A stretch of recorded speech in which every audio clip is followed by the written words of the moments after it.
many people probably don't know who's behind the posters, and I just wanted to make a little like vlog slash podcast talking about who I am and kind of what I envision the next couple of years of my life being. So if you're interested in that, stick around. We'll get right into it. My headphones just went off. So my name's Ezra. I grew up in a small town called Weberville. It's in Michigan, right? So if this is Michigan, it's like right there, okay? And so super small town, lots of cornfields, lots of soybeans, graduating class of about 60, right? So very small. I started my work life at Little Caesars, one town over in Williamston, and my buddy got me the job, started making pizzas for like a year. Then I went into a full-time job. Of course, that was senior year in high school when I was doing Little Caesars. It's part-time. They only give you like 25 hours per week max, and I got like 20 hours because I was just starting out. And then I moved on to full-time after I graduated high school, full-time into construction. I say construction, really I was an underground cable barrier. I would just dig holes, right, for like the thick coax cables that go from ped to ped so that people can get internet. All right, so I did that for about 3 years. My dad hooked that job up with Scotty's Construction. It was about a 45-second drive from my house, my parents' house, I should say, on M52 in Weberville. If you're from Michigan, maybe you know about M52. It's kind of a big deal. It's just a road that goes north and south for many, many miles. In case you're wondering about road architecture in Michigan. So, it was a very short drive. My dad hooked it up. He worked for a cable company in Detroit, and he knew the owner because we lived so close. And so he hooked me up with a job. I remember driving to my boss's house, well, Scotty, if you can believe it. The place was named Scotty's. So the owner, Scotty, I drove to his house, which was also about 45 seconds away. And he was mowing his lawn, and I just showed up, and I was like, "Hey, man, I'm Ezra. My dad said I could get a job over here." And then he's like, "Yeah, when can you start?" I'm like, 2 weeks. And, I put in my 2 weeks. Actually, I put in my 2 weeks when I had, 8 days left at Little Caesars because I was scared. I was, scared to put in my 2 weeks, right? And so I waited, too long, and I was like, my 2 weeks notice was really just 8 days. So that's interesting. So I worked there for 3 years. It was like an hour drive to Detroit every day. In a big construction truck with a directional bore machine. We'd bore underground cable, and I'd be digging the holes, and we'd give people internet access. And then I found a passion in Bitcoin in October of 2017. It was a little bit earlier than that. Late 2017, I was like, man, this Bitcoin thing. Actually, I'll tell you what. And photography does come into play eventually. Okay, we're getting to it. And so, it's really crazy how things happen, how one thing leads to another. So, all of that backstory, I feel like leads up to one specific moment where, I would wake up at Scotty's and I would go to the shop, and that was 45 seconds away. It was super close. It was amazing. I rolled out of bed 10 minutes before I had to be at work. Probably not the best strategy. In fact, it's not the best strategy if you're hoping to excel in that job. So, if you're waking up 10 minutes before you have to leave the house, probably not a good idea. And so I did it anyways. And so then we drove to a gas station to fill up a couple towns over in Fowlerville, well, really one town over, and filled up in the gas station. Side note, my storytelling abilities will get better. Okay, let's just say that. So we filled up at the gas station every morning. At this point, I was doing Scotty's part-time because I was going to college for computer programming, computer science. I was going for an associate's, which I never finished it. Actually, I completed, I believe I failed my first algebra class because I just didn't care about it. I didn't care. And almost failed it the second time. The teacher passed me through. He probably was sick of seeing my face there. And so I took 3 years of college to get an associate's degree. My very last class, I think it was advanced Java programming. And I'm pretty sure I failed that class. I say pretty sure because I never cared to look at the report. I never got the diploma in the mail, so I can only assume that I did not finish school, which is fine. I've completely written it off, and actually the student debt has helped to build my credit history, so not a complete loss. I will never use that degree. I will never use that programming, what I would have gotten as a degree to get a job. I would never use that because by the time I got out of college, I didn't know how to program because I didn't care. I didn't pay attention. I was just passing the classes. So anyways, didn't finish college. At the same time, rewinding a little bit in this story, we went to this gas station. I was working part-time because I was doing schooling. And I met this guy that used to work at Scotty's. And I remember this so vividly. I was scooping ice into a couple of bags for our cooler. It was in the very back of the gas station. Like literally we went behind we went past the soda machine. Soda? Oh, I've never said, we went past the pop machine. I'm from Michigan. You say pop and not soda. That's crazy. So went past the pop machine, and there's just this ice machine in the very back room of this gas station. This guy that used to work at Scotty's comes up, and I really respected him. I think he introduced me to Gary Vaynerchuk, who I was just listening to today. I was watching his old Daily V's, and he's actually one of the reasons that I'm making this video now to look back on and be like, oh man, I remember those times, Or people in the future can look back and say, oh man, that was cool. I can relate to XYZ part of this story, even though I didn't live the exact life. It relates to me, and now I can use this in the future of, me living my life. That's the reason I'm making these videos. Gary Vaynerchuk is the reason that I'm making this video, and the guy that I met in the back of this gas station is the reason that I watch Gary V. So he would always watch motivational videos, and I'd be like, why are you listening to this stuff? He's like, it's the only way I can make it through the day. And he was never unwilling to pass on information that he had and the wisdom that he had to me, and I really respected him for it.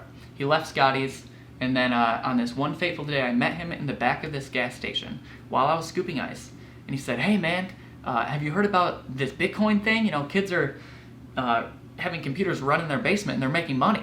He's like, I think that could be ususeful for you since, you're into the computer thing. I was like, yes, that does sound good. Running a computer and making money, are you kidding me? That's like the American dream, bro. Doing nothing other than just running a computer and being rich? Perfect. That sounds amazing. So I started, doing research about what Bitcoin is, and the further I dove into it, the more interest I had. I'm like, man, this is awesome. I need to talk to someone in person because it's just not quite making sense. I'm like, how is this possible? How do people not, how aren't people talking about this if the technology behind it is what it is, right? And so I went to a Bitcoin meetup. I met this guy named Zach, and he told me all the things that I needed to know to get, from point A to B, or C, D, and F, honestly. And, I still have a notebook somewhere where it was the very first page of notes of things I needed to know about crypto. He told me about certain coins, certain websites to research. He told me to get on crypto Twitter, which is basically just Twitter, and you make an account and you follow a bunch of people who are talking about Bitcoin. So I went to my first meetup and I was like, this is awesome. I made a computer out of bamboo, okay, because there's this thing called mining, right? Like the guy at the back of the gas station told me, you really can make money by having your computer run just 24/7. And I needed a computer that did that. Luckily I had saved up a bunch of money. I had about $10,000 in the bank, and I didn't know what the hell to do with it. I was like, man, I'm rich, bro. 10K, are you kidding me? I was 20. I was 19 or 20 at the time with 10K in the bank, feeling good. I'm like, I was always in, I had 10K in the bank. I was always pretty investment mindset, I wanted to invest my money. I wanted to make money. And so yeah, I had 10K and I didn't know what to do with it, but I knew I wanted more money. And so, I built this computer. I bought 4 Vega, RX Vega 56 graphics cards. That might not mean anything to you. However, they were some of the top of the line graphics cards for an affordable price at the time in October of 2017. So I made a computer with 4 graphics cards, and I built it out of a bamboo shoe rack. I named it Frankenstein because there were wires everywhere, and it was literally a computer made out of a $22 Amazon shoe rack. Like, who does that? You know, I drilled holes to screw in the motherboard, the whole nine. And so I was like, man, the first, well, actually, the whole reason I realized that I had to, no, my story's getting jumbled. So I went to the Bitcoin meetup, and then I heard about this thing called Electronium. It's a certain coin in the UK, and they were going to be launching next month. There was like a lot of hype around this coin. So I had this laptop, this exact laptop, right? This was the one that I bought with all my Scotty's money, at least a decent chunk. I think this thing was like $1,600. I bought this for college, for schoolwork. It was a gaming computer, you know, conveniently it was a gaming computer that I would do schoolwork on. And so I took this bad boy on October 1st. The coin launched, Electronium launched, and I was like, oh my god. I literally woke up at like, no, I was in bed, it was 12:30 at night, you know, past midnight, and I was like, oh man, it's October 1st, like just October 1st was in my head. I was like, oh my god, that coin, it's live. I need to mine it. I need to use this computer right here to mine this cryptocurrency, and I'm gonna be rich, bro. So this computer actually, it took me like an hour to figure out the setup. You had to download some programs and whatnot, and I got it running, right? I was one of the first people to mine Electronium, and it turns out it's very profitable to be one of the first people to mine a coin that has all this hype around it.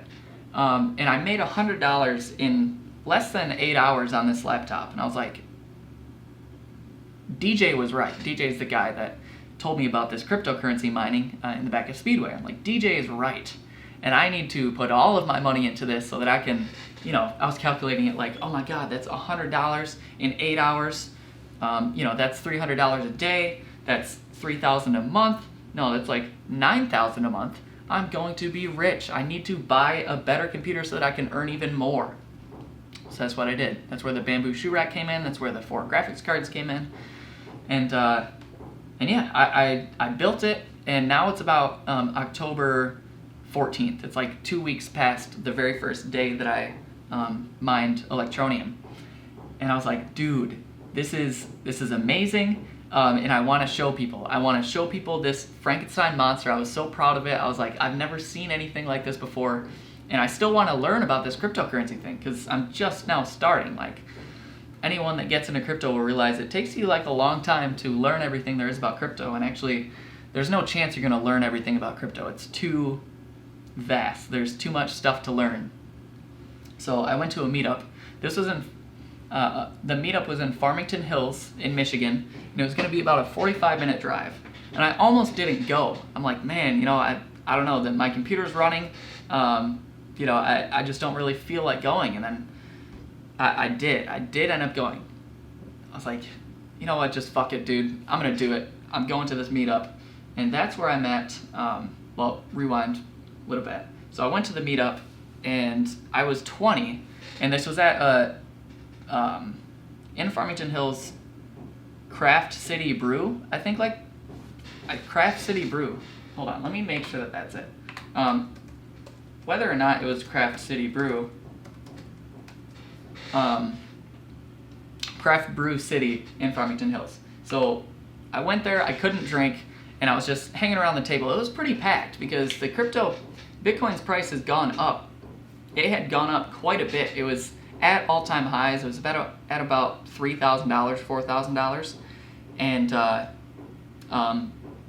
there were a lot of people there because everyone's excited about this new thing, and everyone was basically new. And I was one of the guys that seemed like they knew what they were doing since I had this, Frankenstein monster computer. I was telling everyone about how much money I made in the first 8 hours, and people were, thinking I was legit and stuff. So after talking to everyone, I talked to this older guy, and he was like, yeah, man, you should, I showed him the computer, Frankenstein, and he was like, oh, you know who you should talk to? That guy. He points to the loudest, biggest guy with an enormous 1-gallon jug of water, and I'm just like, you want me to talk to that guy? Like, what does that guy want? And he's like, oh, he's looking for someone to start a mining operation. He wants to mine with other people. I'm like, okay, cool. So I go up to him, and first thing he's like, oh, you're the kid that made the computer off the, shoe rack. That's awesome, man. I really like it. I'm looking for someone to do mining with. And I was like, yeah, that's me. So we exchanged numbers, and I'm like, yeah, I'm typing in his number. I'm like, what's your name? What should I add you as? He's like, oh, just put me as Jake the Wrestler. I'm probably the only Olympic wrestler you'll ever meet. And I was like, okay, this guy's cool, This guy's cool, and he thinks I'm cool. Now I'm legit, I'm attaching my worth to his worth. And so that was Jake Herbert, who I got contact with. He was an Olympic wrestler, and we started a crypto mining business together. I love Bitcoin, as you can tell from this long rant, and I swear we're going to get to the photography part. It's just coming. It's like you got to go a couple extra steps. And so we start this mining operation. At first it's in an office building in Livonia, and we started it was 4 people total. Jake, me, a guy named Rob, and a guy named, I forget the third guy's name. He actually ended up not being part of it. I don't know. I'm drawing a blank on his name. It's ridiculous. Anyways, we started the business with 3 people, and we were in it. We were in a place in Livonia. We had used all the power outlets to start mining, and then we eventually upgraded to a warehouse in Oak Park. We subleased 3/4 of it out in order to be cost effective, because mining takes up a lot of electricity. And long story short, I won't go into all the details. The mining operation ended up falling through. We had 65 computers that were being mined, each computer having no less than 6 graphics cards. 40 computers had at least 6 graphics cards. The other 20 had 2 graphics cards. So it was a pretty decent operation, and I loved it. I learned a lot. I drove an hour to the place at least once a week, because I was still living at my parents'. Now we're getting into early 2018, and by the time the business dissolved, it was about July or August of 2018. And as we were parting ways, Jake was like, "Oh, you should talk to my boss." I don't know if he said his boss. I don't think she technically was, or maybe she was. Anyways, he worked for a real estate brokerage, Keller Williams Somerset, and Rochester. Those aren't the correct names. Rochester Hills and Troy were the 2 locations of the brokerages for Keller Williams. He was the productivity coach for the brokerages, and his team leader was looking for someone that could onboard real estate agents onto the new technology systems that Keller Williams was doing. He's like, "Yeah, you seem pretty tech-minded. I like you as a person, so I think you'd be a pretty good fit, right? And so you should interview. If you're down, I'll set it up." I was like, yeah, that sounds good. I was still working at Scotty's, I believe part-time at that time, and I was just like, what's worse that could happen? I'd love to interview and see what opportunity lies ahead. So during the interview, I met with a woman named Jessica Woodbeck, and she was the team leader for the 2 brokerages. There were about 150 agents total, and she was in charge of all of them. So, I interviewed for this position, and during the interview, you get a personality test, and you basically, fill out this thing. You say from 1 to 10, this relates to me, and you go through this whole thing. It's like a 2-hour interview process. So I fill everything out. I come back again, and she's like, "All right, let's review what you've done. We're interviewing for this agent onboarding position," and we went through the second 2-hour interview process, and she was like, "All right, cool. Let's set up the third interview. This will be one of the last ones. There's 4 total, and let's meet up and talk about it." So at our final meeting with the cryptocurrency mining operation with Jake, I was like, "Hey man, have you heard anything back about how I did on the interview? Are you allowed to tell me how you did?" He's like, "Oh no, I'm not allowed to tell you." And I'm like, "Oh man, I'm out on the edge of my seat, wanting to know if I'm gonna be able to get a new job or not. There's a whole new opportunity. It was pretty exciting. I liked Jessica, and I was really looking forward to it." He goes, "Yeah, I'm not allowed to tell you, how you did. Honestly, but I'll give you a little tidbit." I'm like, "Oh, please tell me." He's like, "You actually did the worst that could have possibly done for that position. I'm like, what? Like, why is this guy telling me that? I'm like, oh, okay. He's like, but don't worry, she wants to interview you again and talk some more. I'm like, okay, geez, like, dang, bro, what the hell? And so I go to the third interview, the 3rd out of 4, and she tells me, yeah, I like that you are, a hobby photographer. You have your camera. You talk about wanting to tell stories. And I think that we do have a position here. My team in the brokerage is looking for a video guy. We want to, come up with a video solution for our live streams and making other content for the inner circle of the 150 agents, talking about events that are going on, competitions that the real estate agency is doing, to motivate the real estate agents. I was like, yeah, that sounds exciting. I do like taking pictures. I just started, I bought this camera that I'm recording this on, a Canon 80D. I bought it because I wanted to be Casey Neistat in about 2016 and 2017. Because Casey Neistat, like, who doesn't want to be Casey Neistat? And so I bought it, was doing some hobby photography, and that was brought up in the interview. So she was like, yeah, let's make this position. Like, we weren't originally interviewing for this. Let's skip the 4th interview. You're hired, and when can you start? I'm like, well, I can start in about 2 weeks, And so I was still working. I told Scotty's this. They knew all about the interview process. This time I actually told them when it was 2 weeks. It wasn't a Little Caesars situation. I actually told them with 2 weeks, and I was like, I can still do part-time with you because I'm starting out part-time with them for a couple months. We're going to feel it out, see how it goes. And I was working in the office at Scotty's at this point. I wasn't actually out in the field. So I started doing that. My first job was one of my first big jobs was setting up a live stream solution for these trainings, because they wanted to live stream to their private Facebook group so that all the agents in the brokerage could see the weekly trainings that they do. I was given a budget. I shopped Amazon, got all the parts. I was a cable guy at heart, right? Because at Scotty's I was doing underground cable. Cable guy at heart. I wanted to do like some sick ass HDMI setup, some like where you could record the screen and you could record like a camera that's on the other side of the room. I had this whole plan. It was like $2,000.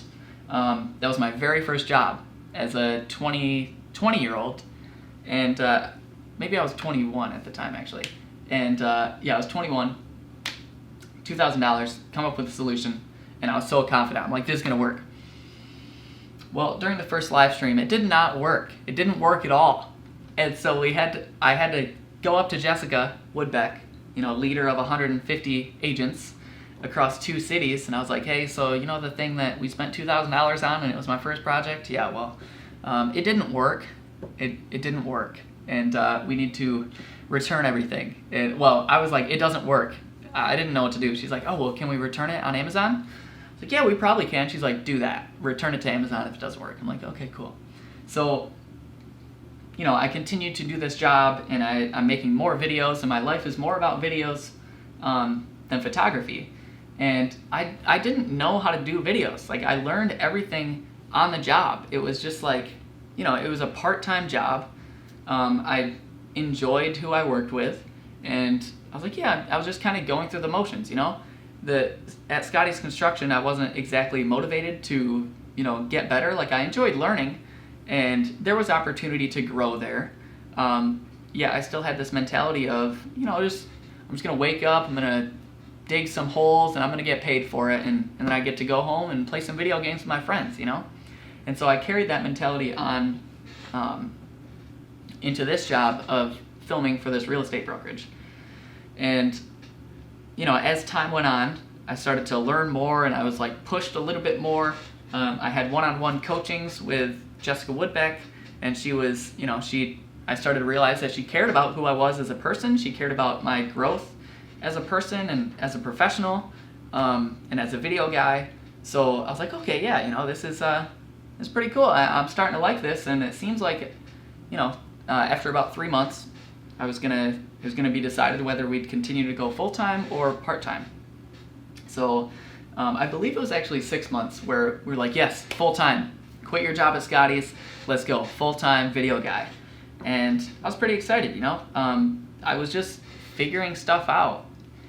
I ended up joining her team. She had a separate real estate team within the brokerage called the Woodbeck team, owned with her husband, Justin Woodbeck, who was a former police officer in Detroit, downtown Detroit, for 15 years.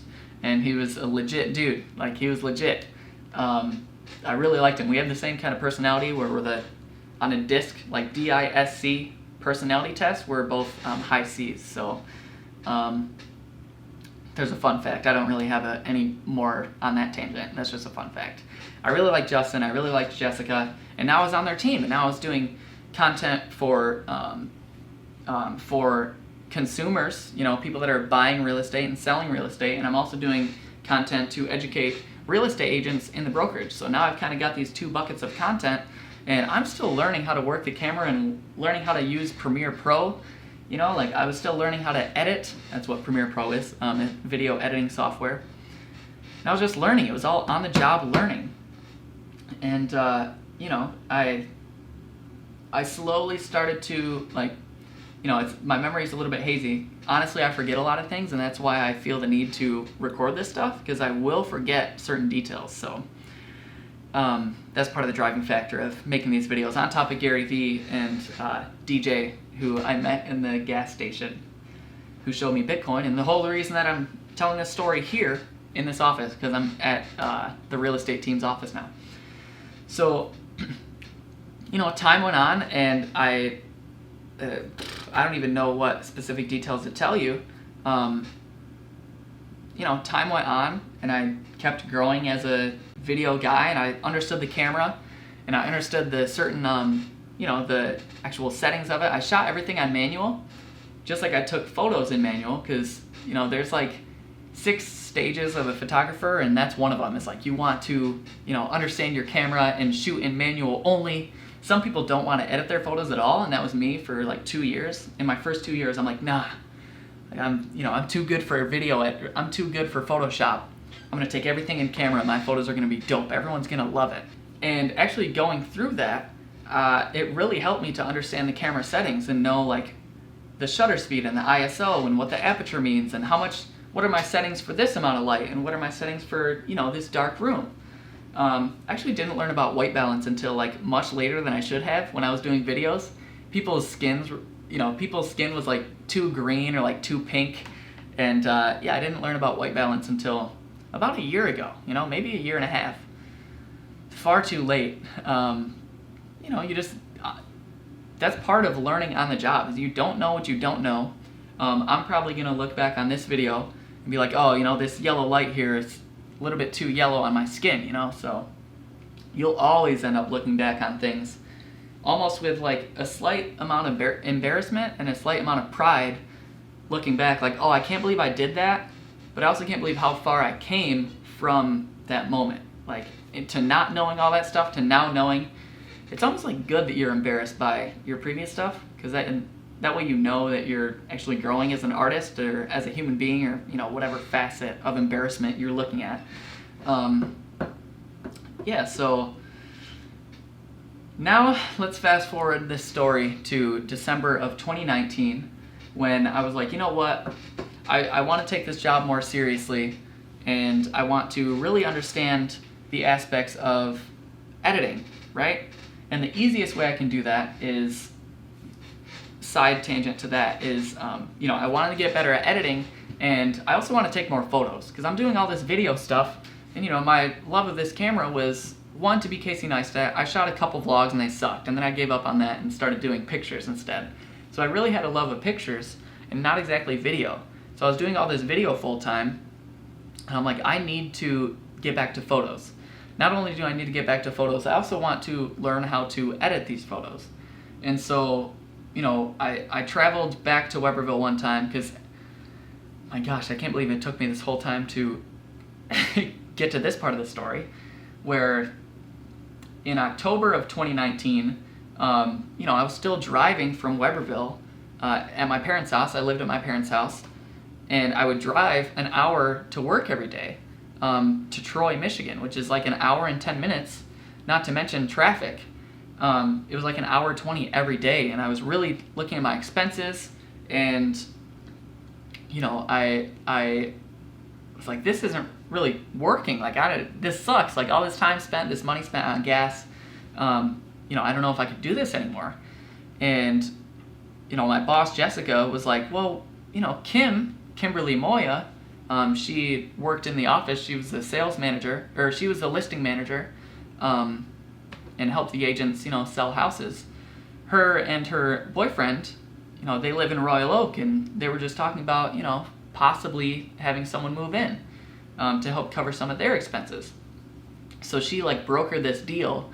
She didn't take a cut. She connected the dots of oh, Ezra, you should move in with Kim. Kim, what do you think about that? And so it started out as a joke, and Kim and I were both like, oh, I don't know about that. And then as the weeks, a couple of days and a week or two went on, we were like, let's actually do this, I'm down if you're down, basically. And then we named a price, for $350 a month, all expenses included, utilities and stuff. It was a great deal for me. They were super generous in giving that, that deal for me in order to help my 21-year-old self, 22-year-old self at this time, to, move out of my parents' house for a very low cost, be closer to work. It was only a 20-minute drive with traffic. It's like a 15-minute drive, 10-minute drive without traffic. It was super nice of them. And so I lived with Kim and her boyfriend, Steve, for a year, from October 2019 to October 2020. And so, I learned a lot living with Kim and Steve, because Kim is the heartbeat of the Woodbeck team, the real estate company that I work for. Oh, yeah, by the way, Jessica stopped being team leader of the brokerage, and then she went full-time the Woodbeck team. So I didn't work for the brokerage anymore, but we still did the real estate agent teaching stuff in a public sense, and then we also did consumer teaching in a public sense as well. So I lived with Kim for a year, and she's the heartbeat of the company. She's the core of the culture. She's such a hard worker, and living with her really drove me to work later and work harder, and she was always there to answer questions and help problem solve through problems that I was having. And she was able to be a third party with the emotions taken out of it, and she was able to teach me and help me problem solve through a lot of stuff. And I am happy to say I think I helped her do the same in some aspects too. And it was a really good year, honestly. It was the best year of my life so far. Perhaps it's a little bit honeymoonish because that period ended 12 days ago. I moved out of that house 12 days ago, since it's October 12th of 2020 when this is being recorded. This video right now that you're listening to is being recorded.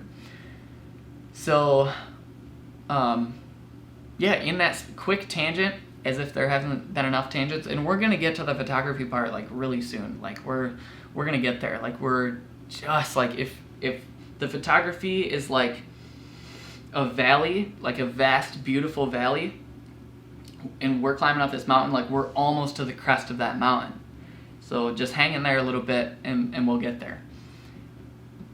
So, during that time of living with Kim and Steve, they got engaged, and I took their engagement photos during last fall, and they got married, and I went to their wedding, and I lived with them throughout this entire time. And it wasn't a big, we were very close in this house. It was 1,000 square foot spot in Royal Oak, and so we were we're a family, dude. I don't know what else to tell you. Honestly, let me make sure the sound's still working, because I'd be devastated if the sound wasn't. All right, it still is. And so, I lived with Kim and Steve, and we really got to know each other. And, I watched them go from being boyfriend to being engaged and then to being married. And I filmed the live stream on Kim's phone of the reception because, of course, COVID hit, and they got married August 8th of 2020. So, obviously COVID, we won't even touch on COVID in this video. But yeah, so, it's really been interesting and an awesome experience, and I'm super thankful and happy to have that experience of living with Kim and Steve for the past year, because seriously, they've taught me so much about, relationships and just, caring for a space and responsibilities that people have, and how to communicate with each other as a couple, and how to communicate with coworkers. I mean, it's really been like a great launching pad for where I am now, which is still, I'm not like famous or rich, or, I'm not like incredibly successful. However, there has been a shit ton of growth in the last 2 years that I've talked about in this past, in this video. So, yeah, okay, so we got to the Kim and Steve part, and I can't tell you how much it's been awesome, there'll be more stories about living with Kim and Steve. And so let's rewind a little bit, because I was talking about October 2020, which was only 12 days ago. I was saying that, I was doing this video stuff, and my original love of the camera was for photos. And I hadn't been scratching that itch of doing something with the camera, in photography. It was only videos. And I didn't know After Effects. I was hardly really understanding Premiere Pro. Well, I was understanding Premiere Pro. I just wasn't doing like advanced editing. I think the most advanced thing I did by that time was like blurring out like confidential information on like a folder for a consumer video. Like, it was seriously nothing crazy, right? So this was about a year of working in real estate, and I was like, I need to do some photography. Like, I need to advance my skills in photography. I want something different. I want to do something different. I feel stuck in this video thing, and I'm going to take control. I'm going to I'm going to change how I'm feeling about this, and, it's going to be awesome, and I'm going to learn all this Photoshop, and it's going to be my own personal project. Because even sometimes, then especially, sometimes now, even doing videos for a company, as much as I love Jessica, who sits here, and all the agents and operations that sit over there, like, sometimes I need to scratch the itch of doing something personal, and I'm not 100% in love with the day-to-day work, right? It's just the reality of things. And so I needed to scratch that personal project itch. I needed to scratch that photography itch, and I wanted to do something. Well, no, I'll get to that part. So, I was in Weberville, traveling home for the weekend, because I was living at Kim and Steve's on this December 13th of 2019. It was a weekend. I spent the whole weekend in Weberville. And I was in town for my brother's basketball game. Oscar, he's the athlete of the family. Anyone will be able to tell you that. Leo is pretty good too. Abe is into the video games. He's definitely the gamer. He'll smack you in some like Call of Duty or something. Oscar will smack you on the court one-on-one. Actually, I kind of, feel like my one-on-one game with Oscar is pretty good. And then Daisy, she's great at volleyball too. So, I was in town for a basketball game. I had just done a bunch of photos, and oh my God, I fucked up the story. It was the weekend before that I had done all the photos. I was sitting in the office with my disk drive, my detachable hard drive, and it was an 8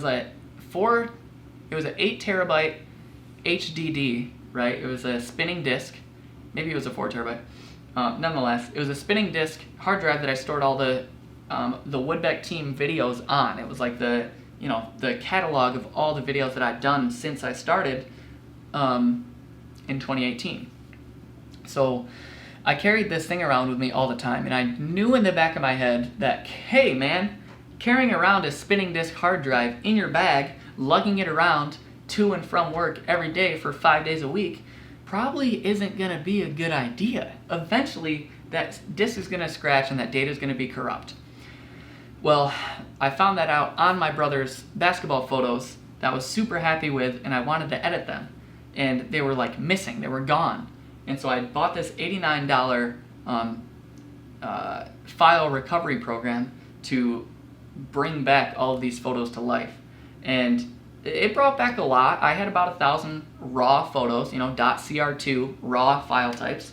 Had about 1,000 photos, and they were, probably like 100 of them were corrupt. And they were corrupt in such a way where there were these lines on the pictures. Like, there were these artifacts of things that were being overwritten. And there were probably like I think like 20 to 25 of these like corrupt photos, and they were actually really cool. They made like some really cool designs because I had listing photos, like photos of houses, on my hard drive at one point, and when this program was my nose itchy. When this program was recovering these photos, it meshed a couple of the basketball and the listing photos together, and it added like this like rainbow striped of like corrupt file. I was like, that is really cool. Like, it sucks that these photos, a couple of these photos aren't usable anymore. However, this is a really cool design, and it just struck me how cool it was that information was like morphed in that way and like jumbled up, lost, and then dug back up, and it's like a treasure chest, and there was some dirt on that, there was some dirt on the gold coin of this photo, and it resulted in this collage. And I was like, you know what?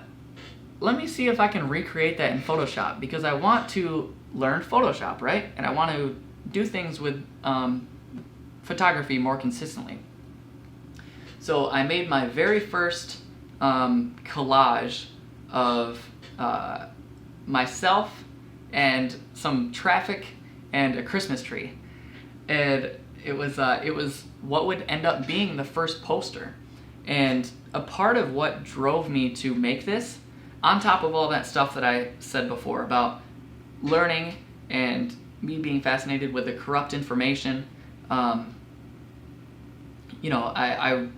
still wasn't there yet. Like, I hadn't taken that leap.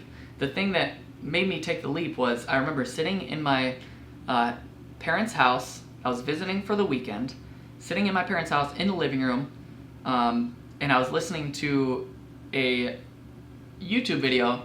It was by a channel, The Future. They're like an artistic design channel. They give advice, they teach things about graphic design and branding.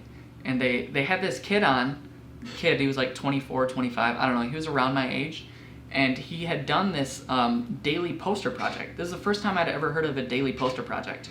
And he was almost done with this project, and his designs were awesome. Like, he used typography and shapes and colors, and I was really impressed with this guy's work. And just listening to this podcast that they were doing, I was like, man, he said something along the lines of like, I highly recommend people do a daily poster series because you never know what's going to come of it. Like, you do this thing every single day, and he was basically saying it's worthwhile. I forget exactly what he said. That was the message that I got across. So combine that split second of motivation while being at my parents' house for the weekend, not really doing anything else. I had this file of computer file of these corrupt images, and they just met perfectly. They like mashed into this like beautiful moment of, I'm gonna do this. Like, I'm just gonna do this, and I'm gonna spend all weekend. I remember when I first made it, I'm like, I'm just gonna spend all weekend and make a bunch of these like collage things, make as many of these collage things as I can, and I'm gonna post them to Instagram. So I made a couple of them. I think I made like 8 over the weekend or something, using various files that I had on my hard drive, because I never delete photos. Like, I hardly ever delete photos or video files, because those are going to be valuable one day. Like, even my raw photos, they're probably taking up like 1.5 terabytes on my computer, and they're photos that I've never used before, and I don't have a use for them now. They're worth it to keep them on there just to see the progression of the raw photos that I'm taking. Not to mention the video files, like, those are going to be the most valuable. So if you're watching this, I recommend that you don't delete your files. Just invest in a hard drive and keep that hard drive backed up and keep it safe, and you'll be able to look back in 20 years and be like, I remember that. I have my old phone from high school backed up, all that stuff. So, keeping information, documenting things and keeping that information is valuable to me. So I had all the photos that I'd taken basically from day one of owning this camera that I'm recording this on. So in this like one weekend bash of like, doing as many of these collages as I could, I really enjoyed it. And I'm like, I'm going to just see, before I announce to the world that I'm committing to an entire year, I'm going to see if I can do this every day for a week. Just start with a week and do these collages, and maybe I'll get into a little bit of graphic design, because again, the podcast that I listen to, it was all graphic design. It wasn't photography. So I was inspired by that to kind of pursue that as well. So on the 8th day, I made it official on my Instagram account. Attention everyone, I'm doing a 365 day long project. I'm doing a poster every single day. The rules are very simple. Something along the lines of it has to be created that day, uploaded that day by midnight. No exceptions. And that's how it started, you know? That's how the daily poster project started. And it's been very, very, I was going to say interesting, however, interesting to me can take many forms. It's been a very fruitful endeavor, honestly. Just like Roy Cranston, the kid that they interviewed on the podcast that inspired me to do the daily posters, just like he said, like, you never know where it's going to take you. It originally started with these weird collages that didn't really have much direction. I was just learning Photoshop. I was learning layers and masks, and that was the whole point. It wasn't to convey a certain message. It wasn't to, make the most banger poster of all time. It was simply just to learn Photoshop and post it and see what would happen.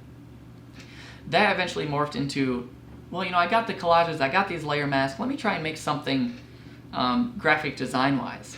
So I started doing things with gradients, and I was learning the gradient tool and like masks and the marquee tool to make these shapes and then fill the shapes with a gradient. And then I did these really high contrast, I did these high saturation images of these really beautiful gradients, and I just made these shapes. And then, and then I made this one poster that said, I no longer care about my grid. Before I get to that, I forget which poster it was. Eventually I found a format, I realized that Instagram, that was my main way of posting, that was my main way of showing these posters, was posting them on my Instagram account. I realized that my camera took 4:6 aspect ratio, and Instagram only allowed you to upload in 4:5. So there would be the slight top and bottom of these pictures that were cut off, and I wanted the whole picture to be in there. So I'm like, how can I figure out a way to post these, like, my entire picture in there? So that's how I came up with the black frame, which also, I also found the black frame thing from a guy named Lloyd, who I've shot photos with a bunch of times. He's a local photographer, Lloyd76, I think. Oh my god, kill me if I got that wrong. That's his Instagram handle. So yeah, I have it pulled up right here.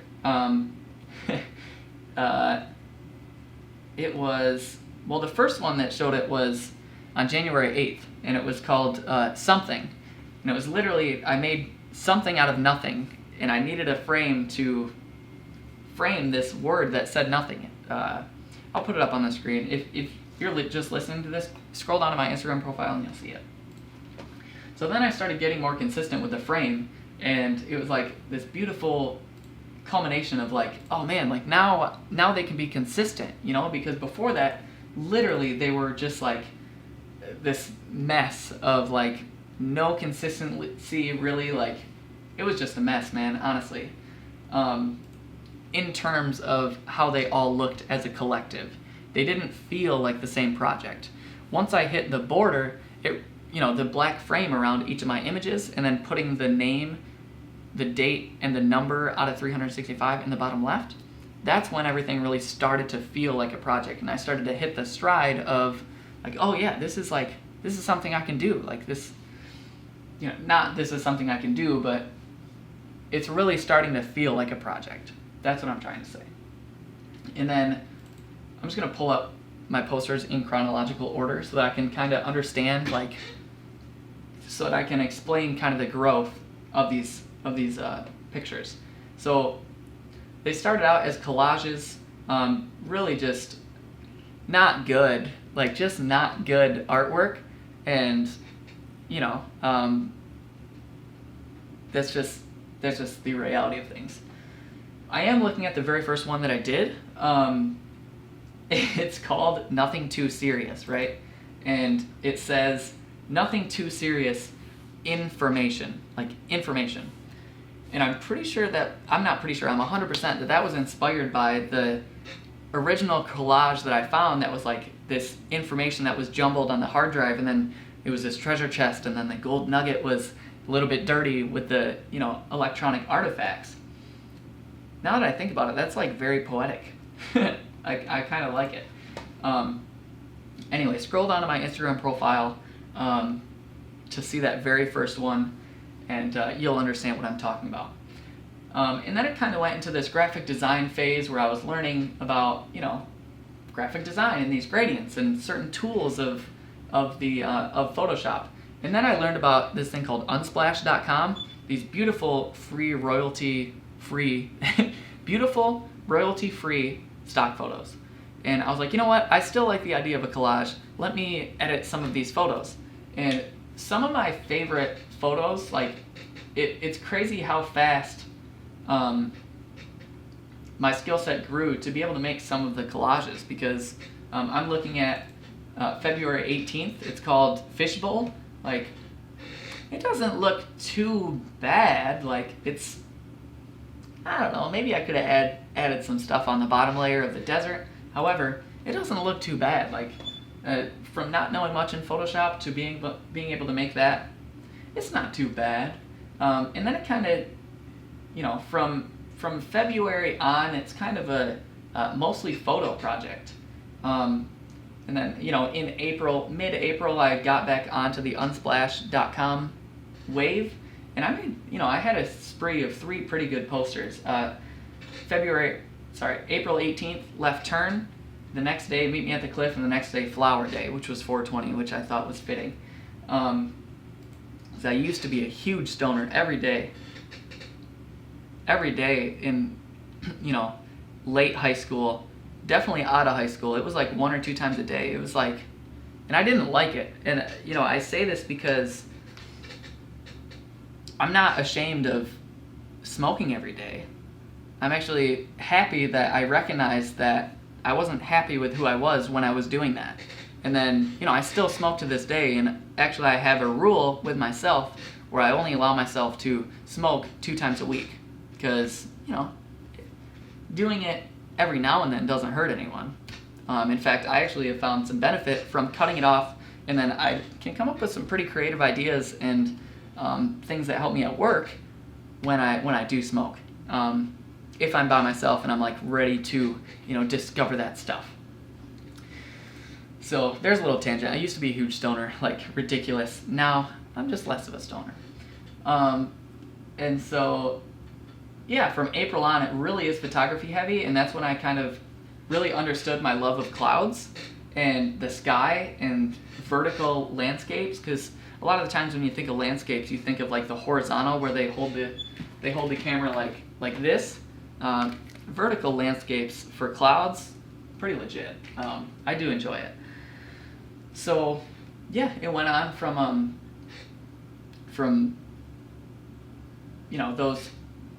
that brief stint in collages back into photography. I actually had a short stint in Blender on my Dell computer that I bought from the third guy named Rob at the cryptocurrency mine. I downloaded Blender because I was like, oh, free 3D software, this thing's legit. I really enjoyed it. I ended up selling the computer because I needed money just last month. And so, yeah, there's a little fun fact for you. There's a quick Blender thing. I did the classic donut tutorial from Blender Guru, everybody's first tutorial, and I really enjoyed it. So then it was really photography, super photography heavy, and yeah, I really super happy with the photos from about August on. There's a couple throwaways. Doing an everyday project, you're not gonna hit, not every picture is gonna be a banger. It's during about late August, early September is when I start to see some pretty decent photos that I'm happy with consistently. Mostly cloud photos, some details of trees. There's even a stoplight, September 8th, called Crossing. I really enjoy that one. And it's not necessarily of the clouds, it's of a traffic stoplight. So that kind of brings us up to current day posters. It's a lot of sky, a lot more moon, and I've started to, I hate to say it, a lot of the colors are altered. Every single photo is edited, at least with a color touch-up, because I really like that high contrast look right now. Sorry, rewind. I say contrast when I mean saturation, like rich colors. I'm looking at 2 days ago, September, what's this month? It's October. October 10th, orange season. I love the colors on that one, and especially the next day. I really enjoy that high saturation look right now, and that will change. I'm sure that will change in the future. And sorry, my camera's tripping out. Hold on. My love of the high contrast look, contrast, dude. My love of the high saturation images will likely change in the future. That's just the wave that I'm on now, and it all goes back to the original reason I started this, which was to grow in Photoshop and really just not really know where everything's gonna turn out. Like I don't know what the daily poster project is gonna leave. What's gonna result from doing a poster 365 days in a row. At the tail end of that, I'm starting to learn, I'm starting to reach what that end goal is, or that end destination, because there is no goal of it really. It's just the end destination of doing that 365 day project. Since today is day 305, we're getting to the end of it.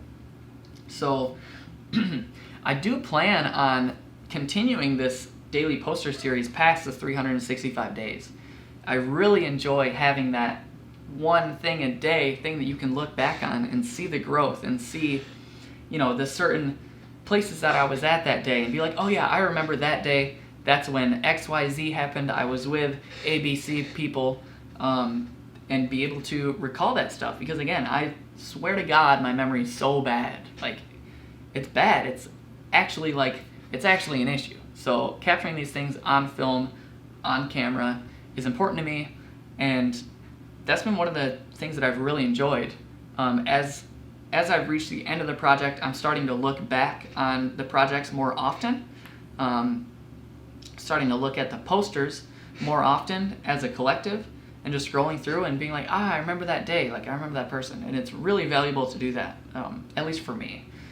So, I want to wrap up this episode with, you never know where life is going to take you. You never know what one decision is going to lead to, you never know what one decision is going to lead to, right? It's going to be a series of events, and it's just up to you to make that series of events work out for you. In the moment, it's got to be, you should be happy with who you are in that moment, and you should be happy with where you're headed. And on top of that, I think everyone should do something for themselves, even if it's like a 20-minute a day thing, if you're journaling, or something to capture what you're thinking in that moment, so that you can look back on and be able to understand where you came from, and to look back and understand what you were thinking at a certain age, and to be able to capture those moments, because we're not here forever. And even though I say that, and I say that, I make decisions with that mentality often, I still don't do it to the full potential. I'm still not taking every single moment with a amazing amount of just positivity and oh yeah, we need to hustle right now because we're not going to be here forever. I still don't take that mentality. Some days, you have down days, you're emotional, even though most of the time you should take emotions out of things, unless it's a relationship. I've been a single guy for a while, so I'm okay with I'm okay saying, whatever, I'm embarrassing myself. No, but, as a single guy for a while, I can say, when I say take the emotions out, that's in the workplace. You want to stay in tune with your emotions, but you don't want to be emotional when making decisions. And that goes for personal and professional life. So being able to take the emotion out of decisions is a journey. It's a journey, dude. And we're all on it, and we're all at different stages of the journey. And that's one of the major things that I've learned at the Woodbeck team is handling the emotions and taking the emotional side out of decision making to the best of my ability. Like I said, not fully there yet. Certainly better than I was on that October 28th day of 2018 when I first held this camera in front of a training at that brokerage. And fast forwarding all the way to today, definitely made some progress in that avenue. So that's all I can think of right now. That's all I got for you. I hope, if you've listened this far, please let me know what you think, because this was, about an hour of me just talking about my life. And I would hate for that hour to be spent, that hour of me talking to be spent and not to hear anybody's thoughts about what they think of this past hour. And especially in the avenue of, have you heard anything now that you can apply to your life? Because I find, I can talk about myself all day. I'm sure that everybody can.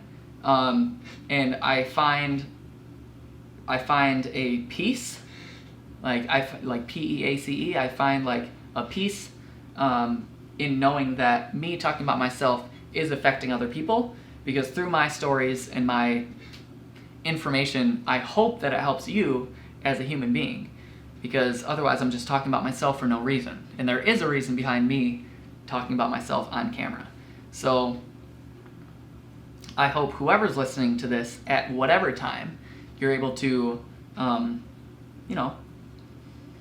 be who you want to be in this moment and be happy about where you're going as a human being, and to, connect with others while you can. And just like I said before, like I don't fully do that. So it's just I'm reminding myself, speaking out loud and talking to the camera in this way. So I hope you've enjoyed. Please comment, message me or something. I don't know. Tell me what you think about this past hour, what you're doing in your life, and if anything that I've said today can be applied to your life. Please let me know. Have a wonderful day.